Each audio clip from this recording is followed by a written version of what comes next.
Hi, and welcome back to the Me First Mindset podcast, where we're asking what happens when you put yourself first. I have a great special friend with me on the podcast today, someone that I haven't talked to in a while that I just got to catch up with and notice that she's doing some really great things in this space.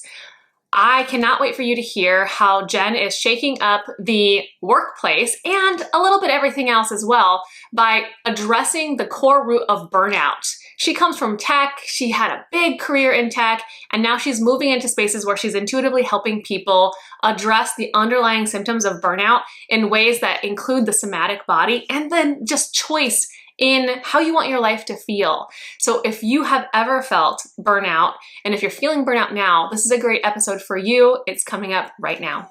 I come from the world of tech and I teach leaders and entrepreneurs compassionate communication so that they can lead themselves, their people, and change the world around them. So I'm really happy to be talking to you because we were in such different places almost. Maybe it's almost been a year, right, that we last talked. And since then, there's been a lot of a lot of realizations, right? I was last working in tech. And the biggest discovery that I realized was that I was going through an experience of burnout. And I didn't realize that at the time because when we're in it so deep, we don't realize that, hey, this has been going on for a while that I've been feeling kind of down, kind of stressed and exhausted. And I'm not sure who to go to for support or even how to ask for support. And I realized that this was not the first time I had experienced anything like that. It just so happened that after COVID, I was going through the perfect storm or what seemed like the perfect storm of events, right? My mom got sick. I got laid off from this job that was very high profile. And then I was figuring out new friend groups, social groups, when I moved from New York to Austin. And what happened was that in my mind, I was like, okay, this seems like literally, I don't think I've ever experienced anything like this before where I don't know how to solve or logic myself out of this one. That's what I said to myself. And that is the experience, I think, of people who are in more leadership roles. Or in roles where they're usually serving others, managing others. You are in a role where you're constantly empathetic and giving. And then when it comes your time to actually seek support because you're going through a new season of life where you don't have the skill sets to manage it, you're like, oh, shoot, I don't know how to articulate this. I don't even know what receiving support feels like. Yeah, and it almost feels to some of these people like you, like most people that are probably listening here, it feels could be like social suicide, or it could be like weakness, or it could be like just very uncomfortable to be the one that needs support because you're not used to being in that role. Yeah. And I went to a conference recently. It was on grief in the workplace. And this therapist who specializes in grief mentorship, she said this: the most common thing that she hears about people going through big change when they're grieving things that aren't just necessarily like somebody is sick and I'm grieving that, but grief can come in the form of a big change at work. So many people were facing that um, after burnout when there were changes in leadership, changes in their team, not sure if they were still going to get the raises or the new positions that they were thinking, right? That's grief as well. But she said the biggest thing that comes up for people is that they describe the sensation as if they were being hit by a bus, or they are walking in quicksand with tape over their mouths. That's what somebody said to me recently.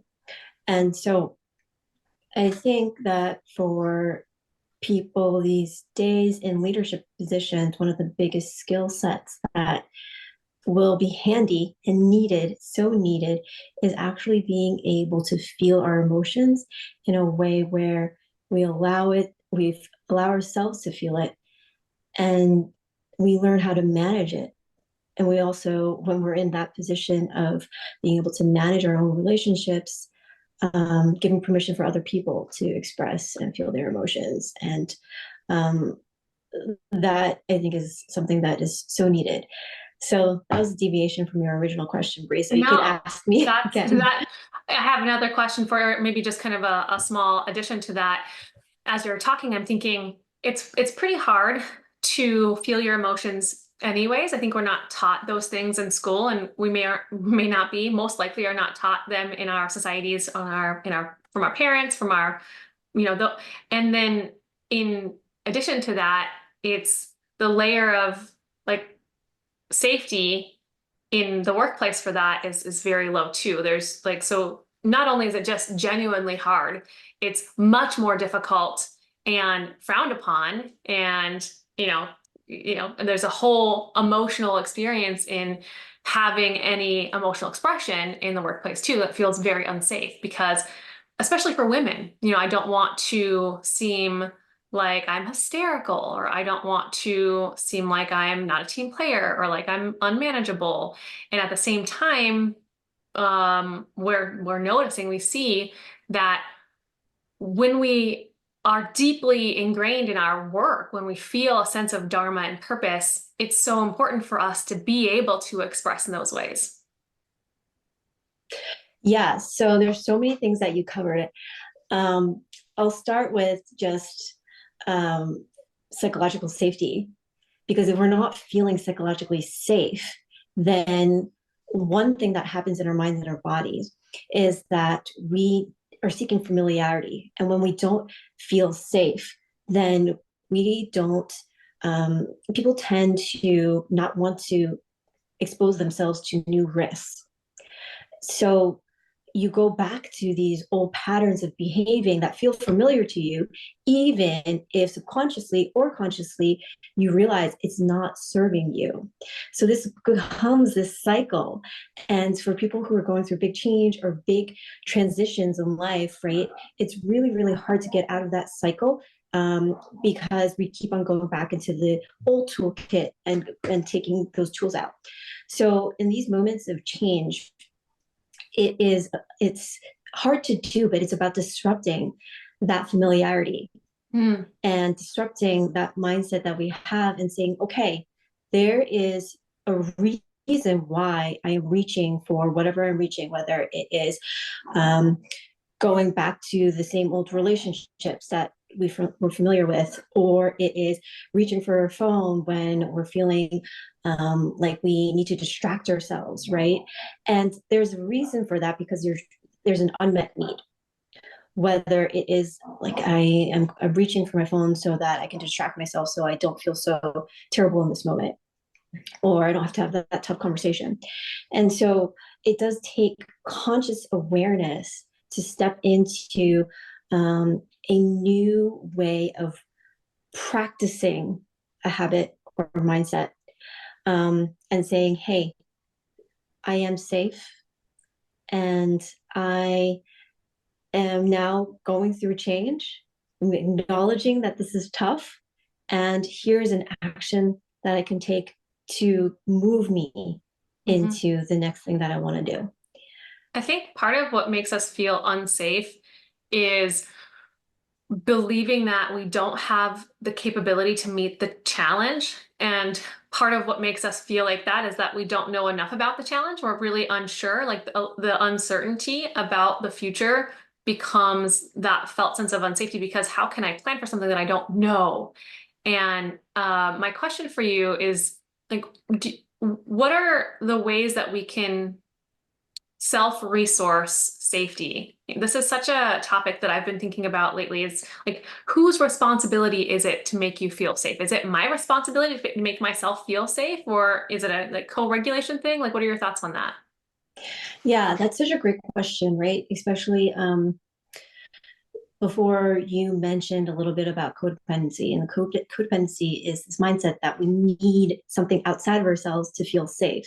Right. Whereas resourcing ourselves is having this inner knowing, and maybe we don't fully feel it at this moment, but having this belief, this faith that we have solved a problem maybe like this in the past, Right. right? And so the situation that's currently happening might be a little bit different. Maybe the people are different, right? But if we were able to get ourselves out of that funk, then what can we borrow from our intuitions, our resources, our network, skill sets that we can now use in this current situation? And Mm-hmm. so with self resourcing, it's just tapping back into our intuition or inner knowing and go and using those tools. So there's certain things that you can go back to, and this is proven by research and science.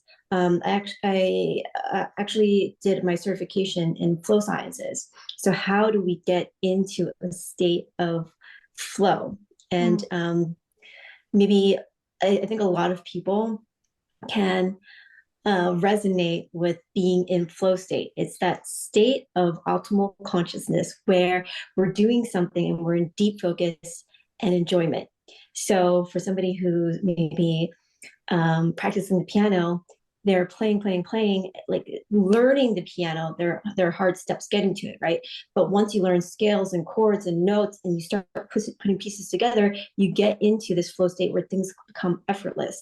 And the Mm. same thing with resourcing things, right? So we can create the conditions by which we can get ourselves or increase the likelihood of ourselves getting into flow state. And so some things that you can do is look back to the past, how you've solved maybe a problem that was similar to this, Mm. and think about the things that worked for you. And this is probably a whole different podcast episode, but there are actual flow triggers that you can tap into that will create the conditions for you to get into a state where you're more likely to creatively problem solve, Yeah. to heal, to do all these different things. So we started talking about burnout, and what I usually ask at the beginning, and I'll ask it to you now, has a lot to do with burnout. And I think that it goes by a bunch of different names, but my whole idea for the podcast is to give permission to people to choose what's best for themselves, because that only creates more authenticity and we get to show up in our relationships better, and that, all boats rise with the tides kind of idea. So usually people have this experience of having to choose themselves for the first time. And it's this pinnacle Mm-hmm. experience of recognizing something's not quite right in my life and then having to make a change. And it sounds like yours was probably burnout. So my question for you is, what does choosing yourself mean to you? Mm. Yeah, I loved how you put that. This is such a real experience for people Yeah. to be choosing themselves for the first time, especially if maybe um, the narrative that they grew up in was, I need to put other people first in order to survive, in order to feel safe, in order to feel liked, loved, all these different things. And the realization for me about choosing ourselves is that this is an idea that I think a lot of wisdom traditions, Eastern wisdom traditions, go back to, is that we're all interconnected. So when we start to think about how interconnected we are and our how our way of being not only is just I'm having a bad day at work, but it's also then how do I show up when I go home from work? Mm. How am I being with my partner? If you have kids, how are you being with your kids, right? And Yeah. then when that interaction happens, if you snap at your partner, you snap at your kid, right? How do they react to you? So we're all interdependent, right? Conversely, like I go home, right? And I tell my partner I'm having a hard day. And maybe he or she comes and makes me dinner that night. Or maybe my kid will give me a hug, right? That co-created interdependence where I'm depending on you, you're depending on me. This is realization that um, sometimes maybe the narrative that we get to reframe is not necessarily putting myself first, but realizing that I'm in relationship with whoever I am interacting with. And Mm-hmm. so we're depending on each other, co-creating that experience together, which is a web effect. Yeah. And it really is.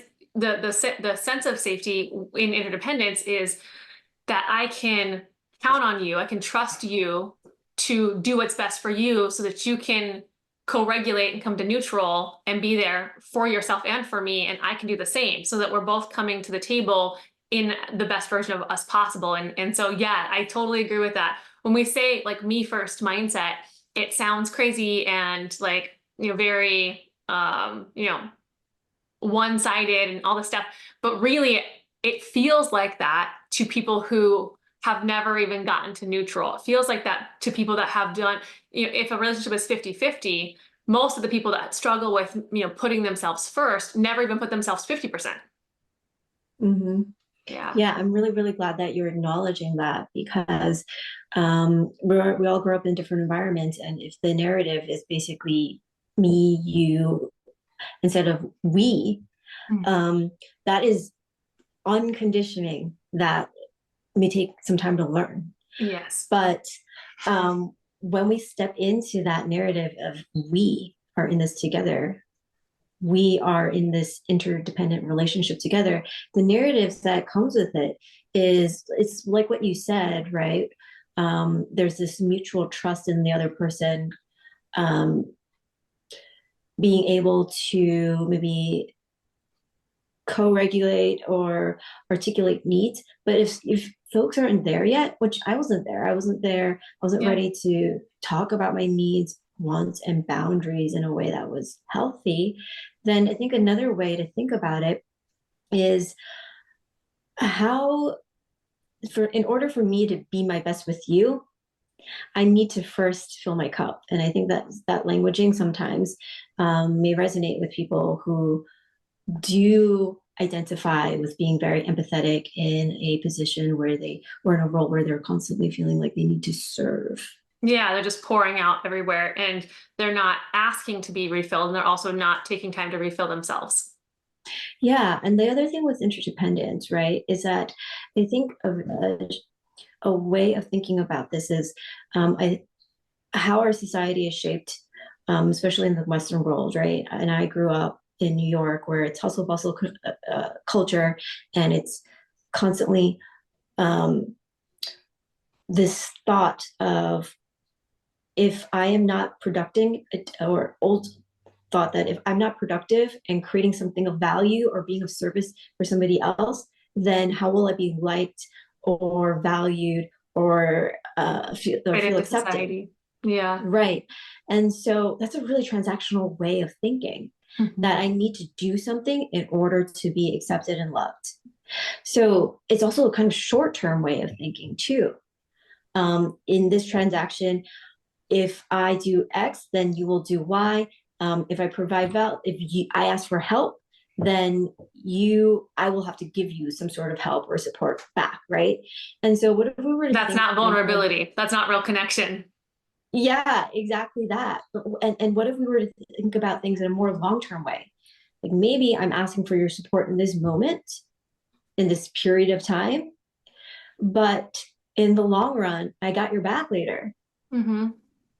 So if we start to think more long term with relationships, instead of making it short term and then transactional, then we can start to get into this mindset of, I got your back, you got my back at some point. Yeah. We don't have to keep score. I also really like thinking about it in this terms where um, I'm not solving for an outcome. The outcome is beyond my control. I don't control how it happens. All I can control is my actions and if they are in alignment with me. So if I just act in alignment with myself, that's the payout. The payout is that I get to have peace with my actions. Not necessarily means that I'm going to have the outcome that I want. I mean, there's a possibility that the outcome is in my direction if I'm more honest and open and those kinds of things. But the outcome isn't what I'm solving for. I'm not trying to solve for being transactional or reciprocal, and sometimes not even relational. What I'm solving for is being authentic. Like, how can I just be? And there's this idea health belief model that at the core of everything, when we're decompressed, when we're not rubbed, when we're not all these things, We are genuinely helpful, kind, compassionate, caring, loving individuals. And the only reason why we're not that more often is because we forget that that's who we are. So when we remember, hey, I'm actually funny, I'm actually so caring, and I become those things more often because I deserve to be that, not because I'm trying to manipulate an outcome or because I want someone to be relational with me, but just because I deserve to be who I am. That is an anchoring point that can be powerful. I can see how some of these topics are important in the workplace too. We were just talking about like place relationships and grief in the workplace and safety in the workplace. And it's so seamless how it, like, burnout, a lot of the times we experience burnout in our workplace first, and then that catapults into all of our other relationships. And that seems to be like what it is. And so you had that experience, you had this burnout. What did it feel like for you to recognize that at first? Like, how was the experience for you going through this pinnacle moment of needing to make a change? Yeah. So let me start by saying this. I think that burnout is a really, really loaded term, and not everybody identifies with it because it's been dragged through so many different conversations and all these different things, right? And when I was experiencing a prolonged state of stress, which that is exactly what burnout is, it is prolonged state of stress where it has noticeable symptoms. Um, they are things like um, um, difficulty regulating emotions, cynicism, short-term memory loss, not feeling your baseline level of empowerment, efficacy. So these are the actual medical symptoms of burnout, right? Mm. But before I knew this, before I studied this, I didn't associate with this because I grew up as for me, first generation kid of immigrants. My story was that I should be really resilient. I'm not allowed to feel tired or Mm. complain, right? And then other people might have different versions of this story. They don't have to be woman, immigrant, come from a different language, or grew up with a different language and set of cultures in order to feel this way.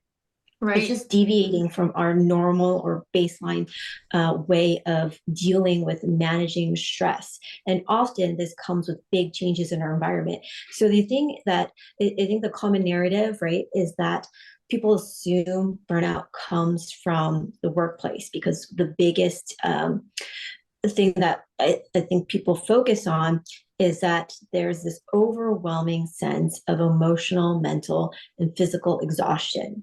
And so the workplace tends to be a place where you have like the perfect storm of things happening to create this situation. And there's 6 triggers to burnout.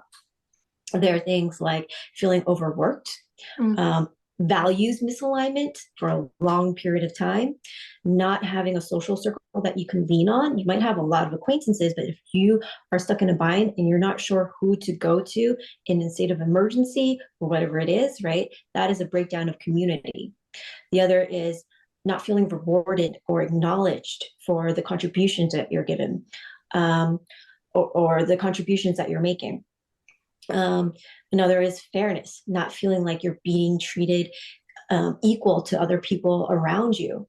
Mm. Um, and then these these triggers, they usually it's one that folds into another that folds into another. So it's not usually one trigger. It starts with one trigger and then the other, it's like dominoes, they start to fall. Right. And it doesn't always have to come from the workplace. This could mean it could be a relationship that you're in where you guys are just not having great conversation and it's creating, this is over a long period of time. Or you might feel like you have these expectations from society, family, or whatever it is, right?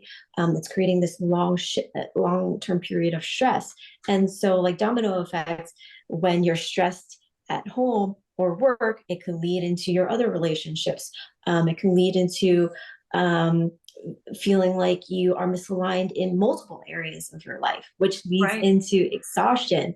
So when I say it's like this, then some people, and then I ask the question, have you experienced this before? People will then start to raise their hand, Mm. but they might not raise their hand when I say burnout. And so Right. my focus for the last 2 years has been looking at symptoms of burnout in multiple areas of life, because we are whole humans with full lives in so many Hmm. different areas of life outside of the workplace. How do all of these kind of overlap and create stress? And conversely, can we live and work in a way where we can prevent going into burnout from the start? Hmm. So, um, back to your original question, which I might have deviated from that a little bit. Can you remind me of the question again? What do you do with it? So when you notice it, I was asking you your experience, but you're giving me a full, robust experience of how everyone might feel coming to burnout, which I love. And so now, if you're noticing that you are feeling burned out, what are the tools? What do you do? What's the advice? Yeah. So I think knowing the triggers of burnout is the first thing. It's being aware of those, because then if you know that, hey, of these 6 triggers of burnout, right now I'm feeling mentally exhausted. Where is that coming from? Oh, maybe I'm having this really tough conversations with my partner at home, and I don't know how we um, can navigate it. Hmm. Then it's like, okay, well, this is a communication problem that I get to work through with my partner. Or I am feeling really, really stressed, but I'm not sure who to go to. Then it's about, okay, well, looking at and I call this a social audit, right? Of people that are in my personal social circles, and noticing who do I go to for help on what. If I'm feeling really detached from my values, then maybe it's time for me to do an audit of what's important for me, and Yeah. are my actions aligning to those values. And that's usually a pretty um, that practice, even if people are very mission oriented, and a lot of people who I coach, they are very, very mission oriented, very service oriented, um, but maybe they get weighed down by what they think are expectations of other people, and then they get pulled further and further from their values, and after a long time that leads to burnout. So noticing the things that really drain your energy as opposed to adding to your energy is a step of that. Being aware of the triggers, noticing what drains your energy versus adding to your energy, and then coming up with a toolkit. And so this is a toolkit that you can rely on to get yourself back into that baseline of, I am a creative, resourceful person, and I can solve my way through relationships and work and all these different things. And if I don't know how to do it now, then I can figure out a way to do it going Right. forward. And so with that toolkit, some of the things that you can go back to, right, are looking at past challenges that you've gone through and overcome, Hmm. and seeing how you got there. What people will usually notice is that there's certain commonalities that helped you solve a problem then. I call this flow triggers in my world, and they're conditions that you can lean on or create that work for you. There are 12 or so different triggers, and they include things like novelty. Some people really need new experiences to get them Hmm. into a state of feeling wonder, right? Another flow trigger is feedback.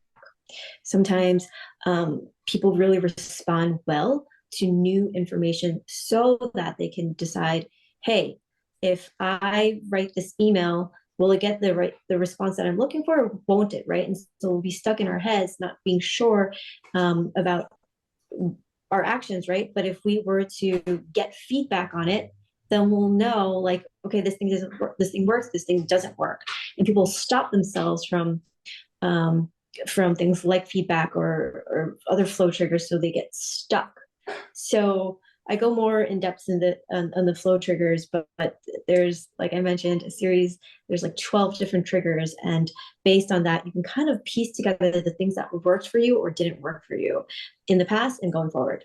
I see. So that kind of ends up being like, this is how I take an inventory of where I'm at right now, what I need for myself, and what I need to do to move some of this energy. And would you say it like move to safety, or do you think that you need to have a regulated nervous system to do these flow triggers?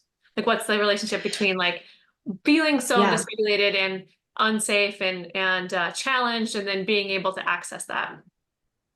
Right. So the reason why I got into flow state as a way to move through burnout in the first place was because usually when you're in a state of stress, right, your mind and body is functioning at a third of its executive and cognitive levels, right? And so it's really hard if you're feeling stressed to be like, I need to regulate myself first. And so going back to noticing the things that worked for you and going to and thinking like, okay, when was the last time I was in a moment where I felt empowered, light, joyful, free, whatever it is for you, right? And thinking about the things that got you there, like thinking through, okay, it might be I was in a tough conversation, but I tried like a new piece of feedback after I listened to this podcast and like gave me the confidence to try something new in that tough conversation. Or I'm not used to speaking this way, but I tried this new thing that I learned from somebody, and that gave me some feeling of possibility to go into this conversation with this person that I usually wouldn't do this way. And so it's not about saying I am there in this moment, or it's not about feeling like I need to get to the result right in this moment. I'm going to have like a really great conversation with this person, but it is imagining, visualizing, manifesting that end destination Mm-hmm. that you feel with flow state. And what people can usually do is like, well, when I was doing that thing that I loved and when I was flow state, it was really effortless. It was really light. And that's the outcome that I want from this conversation at the end. I want to feel light. Mm-hmm. And so we can kind of work backwards from there. That is how it like we kind of wean ourselves onto that path. Yeah, that makes sense. And that's kind of, you had that same experience for yourself, like that worked for you too? Absolutely. Because like I mentioned, when I was in a state of stress, to constantly be thinking like I need to get to this result, that's really creating that mental loop that we're already in, where it's feeding into that mental loop that we're already in. And Yeah. so we can think instead, I could think back on emotions, because humans respond to emotions before they respond to any sort of other thought pattern, right? And Mm. so I can remember like when I was feeling free and light in a conversation, what are the conditions that I need in order to get there? Mm. So it was constantly setting up the conditions so that I can increase the likelihood of getting there.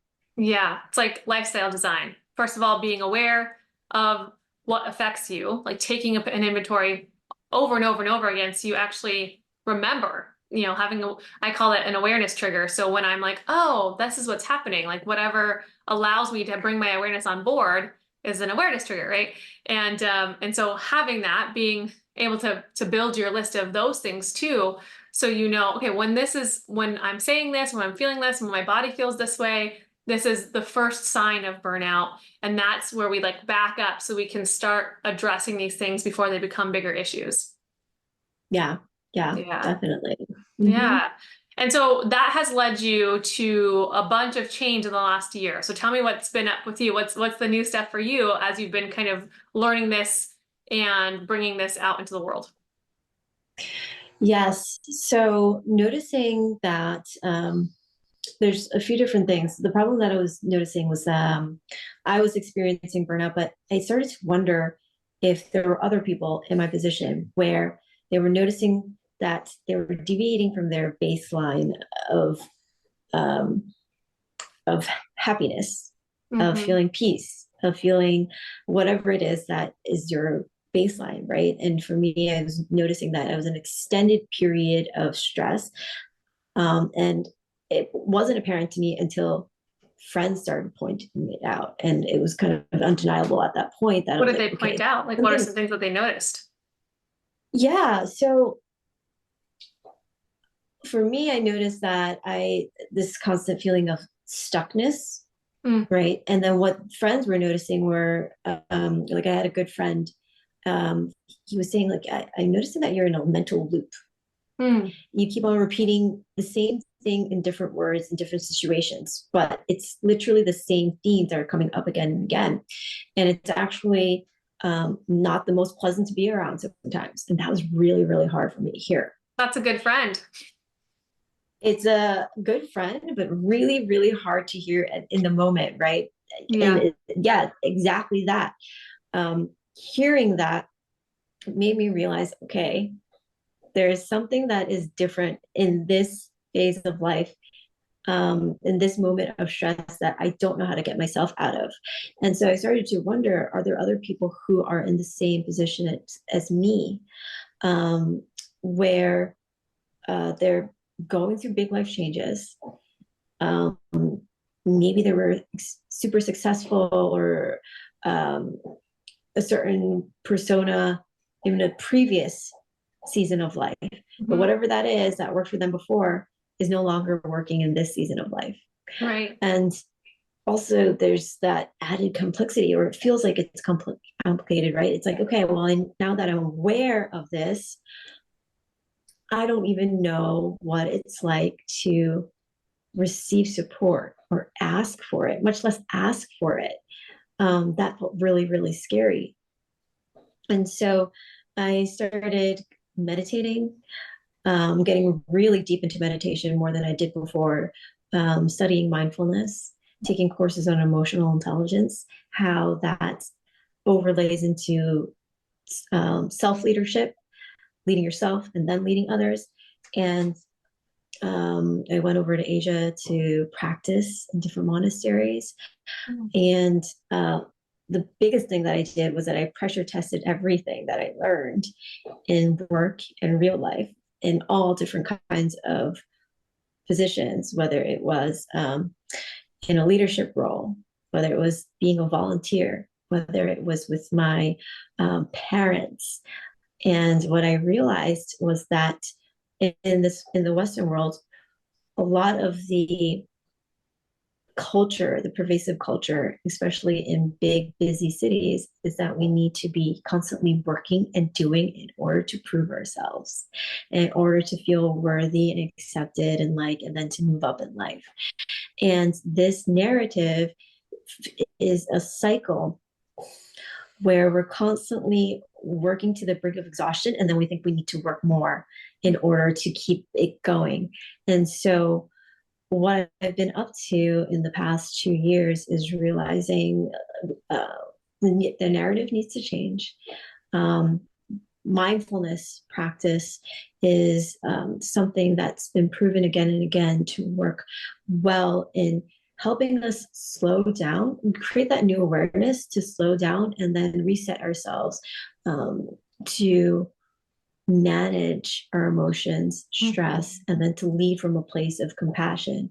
So what I've been doing for yeah, what I've been working on is coming up with a mindfulness program for people who are going through big changes.